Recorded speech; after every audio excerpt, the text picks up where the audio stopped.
안녕하십니까. 국가공인 CS 리더스 관리사 CS 실무론 문제풀이를 진행할 박정민 강사입니다. CS 개론, CS 전략론, CS 실무론 파트로 나눠져 있는 국가공인 CS 리더스 시험 과목 총 90문제 중에 뒤에 파트에 있는 30문제를 할애하고 있는 CS 실무 파트로서 가장 기본적으로 현장에서 여러분들이 알고 계셔야 될 만한 예절과 에티켓, 비즈니스, 매너에 대한 부분들이 다 총괄되어 포함되어 있는 파트가 CS 실무론 파트이기도 합니다. 자, 그러면 한 문제씩 풀어보면서 실무론에 대해서 문제풀이와 출제 경향을 어떻게 대비해야 되는지에 대한 말씀을 드리도록 하겠습니다. 문제를 보도록 하겠습니다. 첫 번째 문제입니다. 불만 고객 관리와 관련해 컴플레인 발생 시 처리 방법에 대한 설명으로 가장 올바르지 않은 것이 무엇입니까? 라고 물어봅니다. 컴플레인 발생합니다 라고 되어 있는 건 고객의 단순한 불평 정도, 불만 정도의 표현입니다 라는 걸 컴플레인이라고 저희가 부르게 됩니다. 그러면 가장 올바르지 않은 걸 갖고 물어보고 있습니다. 첫 번째, 신속하게 해결책을 마련하여 처리하고 친절하게 해결책을 납득시킨다. 맞습니다. 두 번째, 고객의 불평사항을 잘 듣고 가급적 의견 대립을 피합니다. 맞습니다. 논쟁을 해서는 안 되는 거죠. 세 번째, 최종 결과를 검토하여 동일한 사안이 발생되지 않도록 유의한다. 맞습니다. 한 번 잘못됐던 걸 또다시 반복적으로 실패가 일어나게 만든다는 건 잘못된 일입니다.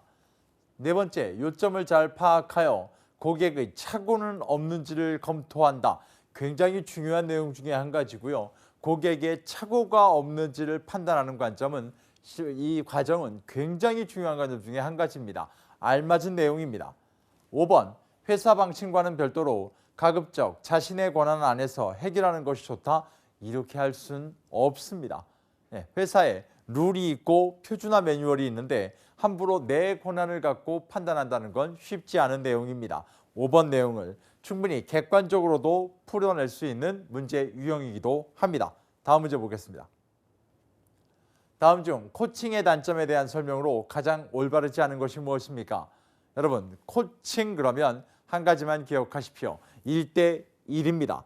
항상 P코치와 코치가 1대1로 상호작용하게 되어 있고 상호작용은 커뮤니케이션으로 이루어지게 되어 있습니다. 이것만 기억하신다면 어떤 유형의 문제, 코칭의 장단점 문제는 다 해결 가능하다라고 보셔도 무방할 겁니다. 자, 단점에 대한 설명으로 가장 올바르지 않은 걸 물어보고 있습니다. 1번, 교육의 성패가 코치의 능력에 지나치게 좌우된다. 맞습니다. 상호작용을 하기 때문입니다. 코치와 피코치가. 2번, 매일 실시되는 코칭은 학습자에게 부담이 될 수 있다. 당연하죠. 매일매일 만나야 되는 사람과 그런 어떤 배우고 가르치는 관계라고 봤을 때는 부담이 될 수밖에 없습니다. 3번, 상하 간 커뮤니케이션이 저하되는 부작용을 초래할 수 있다. 맞는 얘기일까요? 서로 간에 코치와 피코치가 서로 간에 자신의 입장을 이야기하고 서로 간의 커뮤니케이션이 위아래로 움직이게 된다면 이 커뮤니케이션을 활성화시키는 것이지 저해하지는 않을 겁니다. 3번이 잘못된 설명이죠. 4번, 코치와 학습자 간의 계약관계는 학습에 지장을 줄 수 있습니다. 맞습니다. 5번, 1대1 방식이므로 코치의 시간이 많이 소요되며 노동집약적이다. 맞습니다. 다시 한번 말씀드리지만 코칭에 대한 장단점 문제는 1대1 관계를 기억하셔야 되고 1대1 상호작용을 하며 이들의 상호작용의 방법론은 커뮤니케이션이 있다라는 것만 기억하시면 충분히 해결될 문제 유형입니다. 다음 문제 보시겠습니다. 다음 중 콜센터의 역할과 관련해 서비스 전략적인 측면으로 보기 어려운 것이 뭡니까? 전략적인 측면으로 보기 어려운 문제가 나옵니다. 꼭 기억하십시오. 전략적인 측면과 경영적인 측면 두 가지 내용이 있을 겁니다. 학습하시는 교재들 보시면 전략적인 측면, 경영적인 측면 두 가지가 있습니다. 그런데 경영적인 측면은 세 가지밖에 없습니다. 기업 경영적인 측면이다 보니 세 가지의 의미는 수익에 관련되어 있습니다. 그러다 보니 고객 확보, 고객 유지, 고객 가치 증진이라고 하는 세 가지의 키워드가 서비스 콜센터의 전략적인 측면이 아닌 기업 경영 측면입니다. 그러면 전략적인 측면의 문제가 나왔는데 왜 이건 설명하지 않고 경영적인 측면만 말을 하고 있느냐? 매번 전략적인 측면으로 보기 어려운 경우처럼 전략적인 측면의 문제가 출제가 되면 항상 오답은 기업 경영적인 측면의 세 가지가 오답입니다. 고객 확보, 고객 유지, 고객 가치 증진입니다. 자, 그러면 5가지 중에 전략적인 측면으로 보기 어려운 거 확보, 유지, 고객 가치 증진에 해당하는 게 무엇일까요? 1번 콜센터 운영 지표 확보. 확보라는 말 때문에 얘가 답인가 봐요. 운영 지표라고 돼 있죠. 수익에 대한 관점은 아닙니다. 두 번째, 다양한 커뮤니케이션 채널 확보. 자, 이것도 다르게 볼 수 있죠. 이것도 전략적인 측면입니다. 고객 니즈의 정확한 이해와 피드백 제공, 전략적인 측면. 네 번째, 서비스 실행 조직으로 기업 전체에 미칠 영향의 중요성, 전략적인 측면입니다. 다섯 번째, 기존 고객과의 장기적인 관계 유지 및 관계를 통한 고객 생애 가치 증대입니다. 아까 말씀드렸던 고객 확보, 고객 유지, 고객 가치 증대입니다. 세 가지에 해당하는 거 5번 고객 가치 증대가 전략적인 측면으로 보기 어려운 경우입니다.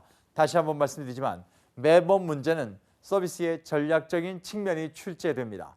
하지만 오답으로 사용될 기업 경영 측면에 대한 세 가지 고객 확보, 고객 유지, 고객 가치 증진을 잊으시면 안 됩니다. 간단하게 풀 수 있는 문제 유형이었습니다. 다음 문제입니다.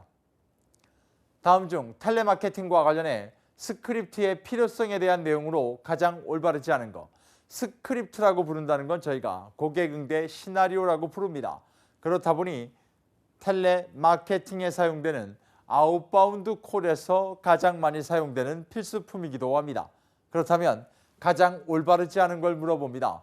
1번, 스크립트 작성은 콜센터 내 생산성 관리에 도움을 줍니다. 당연합니다. 시나리오로 고객 응대하는 시나리오를 적어놓은 거기 때문에 생산성 관리에 도움을 줍니다. 2번, 상담원들의 상담 수준에 따른 개별 역량의 편차를 파악하여 업무량을 조정하고 배정할 수 있다. 과연 고객 응대 시나리오가 이런 걸 가능하게 할 수 있을까요? 2번이 잘못된 설명입니다. 스크립트는 다시 한번 말씀드리지만 고객 응대 시나리오입니다. 꼭 기억하셔야 됩니다. 3번, 상담원들이 어느 정도 표준화된 언어 표현과 상담 방법으로 고객을 응대할 수 있도록 도와준다. 이유는 고객 응대 시나리오이기 때문입니다. 4번, 스크립트 작성을 통해 목적에 대한 효율적인 메시지를 고객에게 전달할 수 있다. 맞습니다. 5번, 상담원들이 불필요한 표현이나 상담 도중 흐름을 잃어버리지 않게 하여 평균 통화 시간을 조절할 수 있다. 통화 시간을 조절할 수 있다가 결국 1번에 보신 생산성 관리에 도움을 준다는 설명과 동일한 설명일 겁니다. 조금만 읽어보시고 스크립트가 어떤 의미를 갖고 있는 목적을 갖고 있다는 것 정도만 기억하시면 충분히 해결 가능한 문제 유형이었습니다. 다음 문제입니다. 콜센터 모니터링 방법 중 콜태핑의 장점에 대한 설명으로 가장 거리가 먼 것이라고 나옵니다. 선생님, 콜센터 모니터링 방법이라고 하는 건 여러분 총 7가지가 있습니다. 셀프 모니터링부터 시작하여 마지막 콜태핑까지 7가지를 아마 학습 교재를 통해 많이 보고 계실 거고, 콜태핑은 상담원 스스로가 자신의 성과에 대해 평가하는 방식을 콜태핑이라고 저희가 부릅니다. 그렇다면 콜태핑의 장점에 대한 설명으로 가장 거리가 멀다라고 물어보고 있습니다. 장점을 찾기 전에 콜태핑이 어떻게 진행되는 방식입니까? 라는 것 정도는 꼭 좀 알고 계셔야 될 것 같습니다.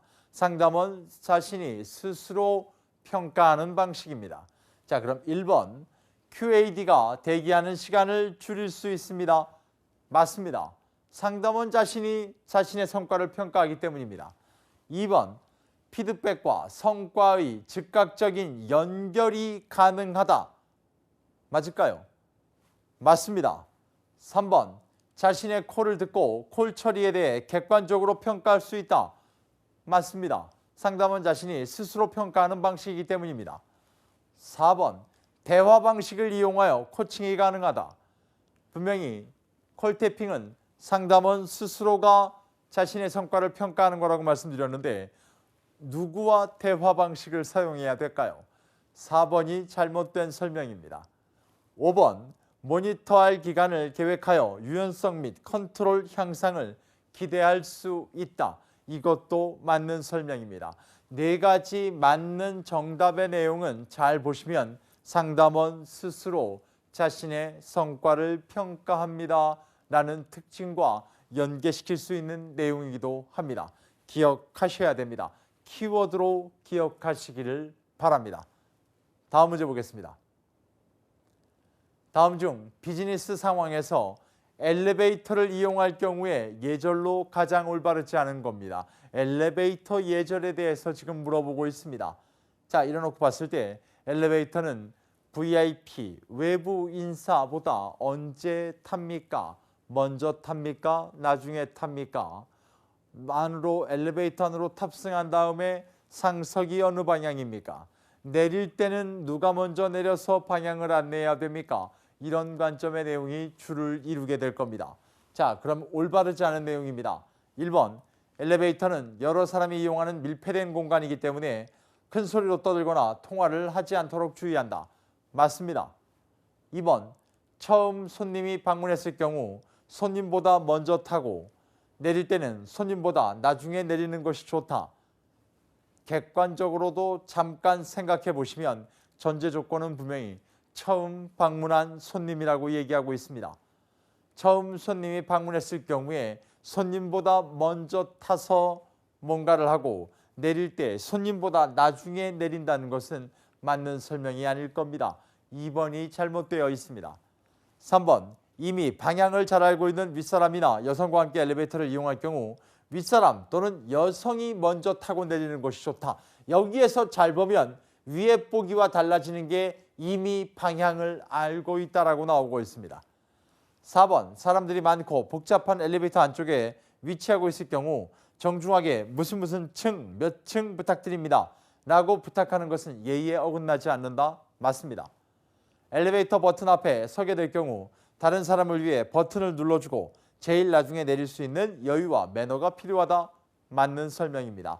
2번 설명이 잘못되어 있습니다. 특히나 전제 조건은 처음 손님이 방문했을 경우는 순서가 바뀌어야만 됩니다. 손님보다 나중에 타고 손님보다 먼저 내리는 것이 중요합니다. 라는 관점으로 수정하셔야 될 문제 유형입니다. 다음 문제입니다.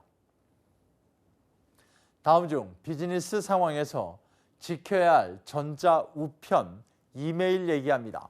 넷티켓에 대한 설명으로 가장 올바른 것 물어보고 있습니다. 오히려 이번에는 올바른 것 찾으라고 나옵니다. 1번 상세한 정보를 전달하기 위해 첨부 파일은 용량에 관계없이 상관없이 모든 경우에 예외를 두지 않고 발송하여야 된다. 맞지 않는 설명입니다. 상대방에게 고통만을 줄 수도 있습니다. 가능하면 압축하셔야 되는 게 기본 원칙입니다. 2번 첨부 파일의 경우 바이러스 감염의 위험성이 있기 때문에 압축하지 않고 원본 상태로 발송하는 것이 원칙이다. 맞지 않은 내용입니다. 바이러스의 위험성이 있다라고 하는 것 때문에 압축하지 않는다는 건 말이 안 됩니다. 3번 서둘러 보내는 이메일은 실수하기 쉬우므로 발송하기 전에 다시 한번 수신인의 메일 주소와 내용을 확인하는 것이 좋다. 네, 맞는 설명이겠죠.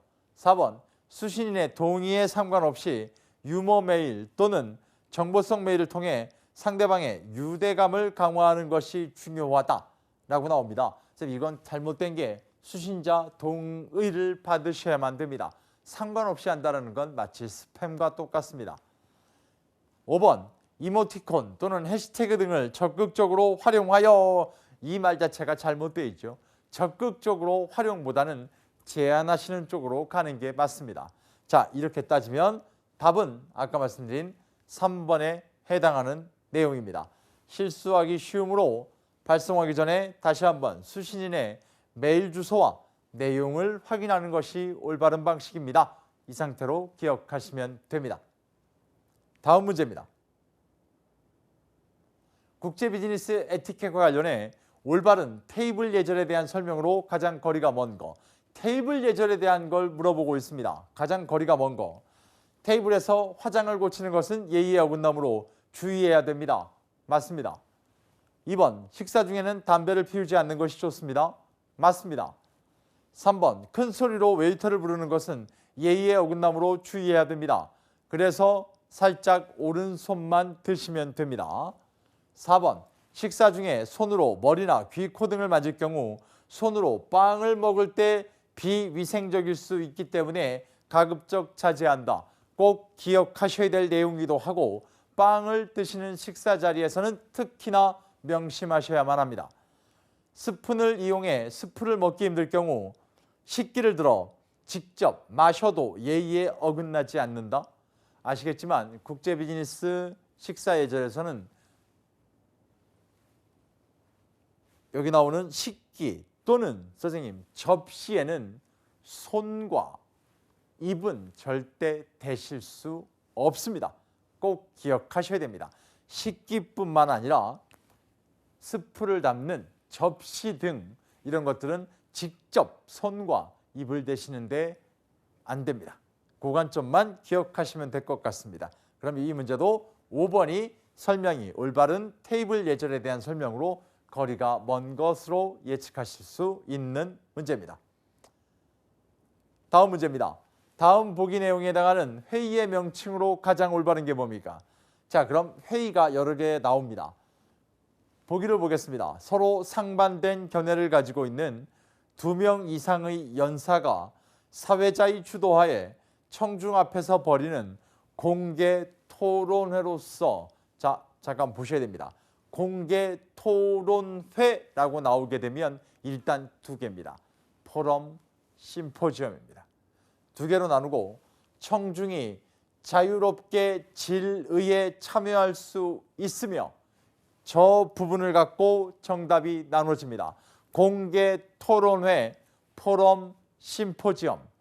청중이 질의에 자유롭게 참여할 수 있습니까? 포럼. 청중이 질의에 자유롭게 참여할 수 없습니다. 심포지엄입니다. 이렇게 따지면 답은 포럼으로 유추할 수 있는 문제 유형입니다. 다시 한번 말씀드립니다. 회의의 명칭을 갖고 찾는 문제에서 공개 토론회라는 키워드와 청중이 자유롭게 질의에 참여할 수 있습니다. 포럼.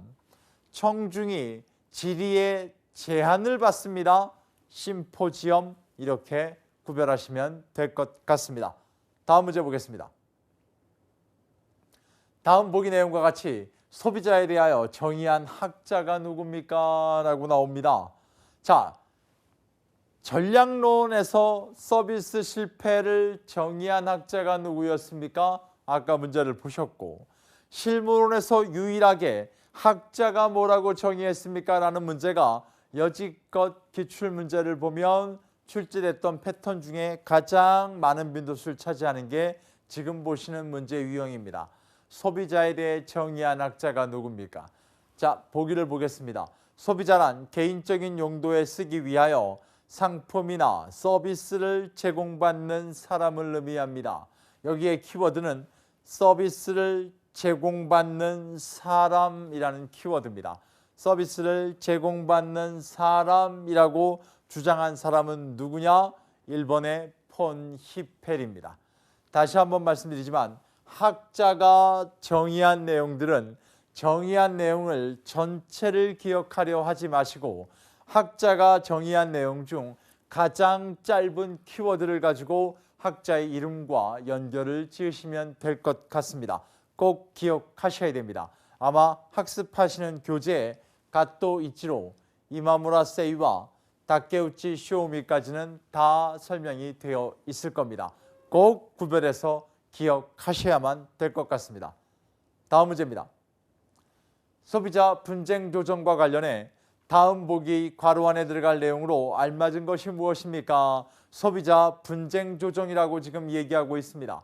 분쟁 조정에서 소비자 분쟁 조정입니다. 그럼 소비자 기본법에 대한 내용일 겁니다.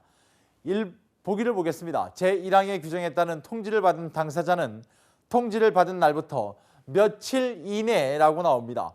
이 며칠 이내를 저희가 도달주의라고 표현하면서 간단히 말씀드리면 15일입니다. 15일 이내 저희는 15일을 기억하는 것도 중요합니다만 분쟁 조정의 내용에 대한 수락 여부를 조정위원회에 통보해야 되는데 이때 며칠 이내 15일 이내 의사표시가 없는 때에는 수락한 것으로 본다. 자, 잠깐 보셔야 됩니다. 소비자 분쟁조정위원회 소비자 기본법에 의하면 15일 이내 의사표시가 없을 경우엔 수락한 것으로 봅니다. 하지만 개인정보보호법으로 넘어가면 15일 이내 의사표시가 없을 땐 거부한 것으로 봅니다. 저희는 15일을 기억하는 것과 더불어 수락과 거부가 법마다 달라지고 있다는 걸 꼭 좀 기억하셔야 될 것 같습니다. 다음 문제입니다. 개인정보 보호에 관한 OECD 8원칙 중 다음 보기 설명에 해당하는 게 무엇입니까? 보기를 보겠습니다. 개인정보는 정보 주체의 동의가 있는 경우나 법률의 규정에 의한 경우를 제외하고는 명확화된 목적 이외의 용도로 공개되어서나 이용되어서는 아니 됩니다. 자, 어떠한 법률에 규정이 돼 있는 경우를 제외하고는 명확화된 목적 이외의 용도, 공개되거나 이용되어서는 아니 됩니다. 이 목적 이외의 거에는 사용하지 마십시오 라는 의미를 갖고 있습니다. 그렇게 되면 뭘로 유추할 수 있는 문제? 이용 제한의 원칙입니다. 기억하십시오. 이용 제한의 원칙은 명확화된 목적 이외의 용도로 공개되거나 이용되어서는 안 된다라는 관점으로 보시면 될 것 같습니다. 정확한 키워드를 활용하셔서 정답을 찾아내는 데 활용하시면 될 것 같습니다. 다음 문제입니다. 개인정보보호법 시행령에 명시된 공공기관의 개인정보 보호 책임자 지정 요건으로 가장 올바른 것은 무엇입니까? 라고 물어보고 있습니다. 잘 보시면 여러분 5장 소비자기본법, 6장 개인정보보호법은 꼭 아셔야 되는 문제풀이를 할 때 보셔야 되는 첫 번째 주의사항은 뭐냐면 워딩을 바꾸기가 쉽지 않습니다. 그렇다고 한다면 가장 바꾸기 쉬운 파트는 숫자에 대한 개념일 겁니다. 몇 조 나오는 조항 말고 어떤 몇 급 또는 아까 보셨던 것처럼 며칠에 해당하는 내용들처럼 이렇게 숫자를 주의하셔야만 됩니다. 이 과정에서 문제에서 보게 되면 개인정보 보호 책임자의 지정 요건이다 라고 얘기가 된다면 전부 다 3급, 4급밖에 없습니다. 3급, 4급밖에 없는데 일단 문제를 보면 5급들이 나옵니다. 그러면 5급들에 대한 내용 3번, 5번은 잘못된 내용일 겁니다. 그리고 2번, 4번 내용은 3급 이상이어야만 합니다. 이렇게 따지면 1번 국회, 법원, 헌법재판소, 중앙선거관리위원회의 행정사무를 처리하는 기관 및 중앙행정기관, 고위, 공무원단에 속하는 공무원입니다. 이 파트의 설명만 올바른 설명입니다. 굉장히 쉽지 않은 문제 유형으로 꼭 다시 한번 말씀드리지만 기억하셔야 될 사항은 소비자기본법, 개인정보보호법은 일단 우선적으로 숫자를 의심하셔야 된다는 걸 꼭 기억하셔야 될 것 같습니다. 다음 문제입니다. 기업교육의 종류 중 학습자의 업무 내용 및 업무 현장과 관련해 있으면서도 학습자의 의도적인 학습 활동을 중시하는 방법으로 학습자의 의도적인 학습 활동을 중시하는 방법으로 자기학습, 액션 러닝 등에 해당하는 게 뭡니까? 자기학습, 액션 러닝이라는 말이 나오게 되면 OJT, OFJT, OJL, OFJL 중에 한 가지 답일 겁니다. 이 중에 자기학습, 액션 러닝이라고 한다면 저희가 알고 있는 OJL일 겁니다. OJL. 그렇게 기억을 좀 딱 키워드로 기억하셔서 보시면 될 것 같고요. 현장 실무 교육 OJT, OFJT 집체교육. 집체교육에는 5가지 과정이 있고 규범이 5가지 종류가 있고 강의법, 토의법, 사례연구법, 역할연기법, 시범 등의 종류가 있다라고 하는 측면. 그다음에 OFJL, 자기개발 이렇게 나누시면 될 것 같습니다. 다음 문제 보시겠습니다. 성공적인 프레젠테이션을 위한 4P, 프레젠테이션의 4P가 존재합니다. 청중의 수준, 참가자의 수준, 성별, 연령, 직업과 직급 등에 대하여 사전에 확인하고 분석하는 요소는 여러분 보시나 마나 성별, 수준, 연령, 결국 4P 중 P풀에 해당하는 내용일 겁니다. 키워드로 기억하시면 해결이 가능한 문제 유형입니다. 여러분, CS 실무론에 대한 총 7파트에 대한 내용을 순차적으로 파트마다 출제되는 비중이 높은 문제들로만 발췌를 하여 설명을 드렸습니다. 다시 한번 말씀드리지만 실무론은 특정 키워드를 가지고 키워드로 문제의 키워드에서 답안의 키워드로 연결하는 그 연결 부분만 기억하시게 되면 충분히 해결이 가능한 문제들로 구성되어 있습니다.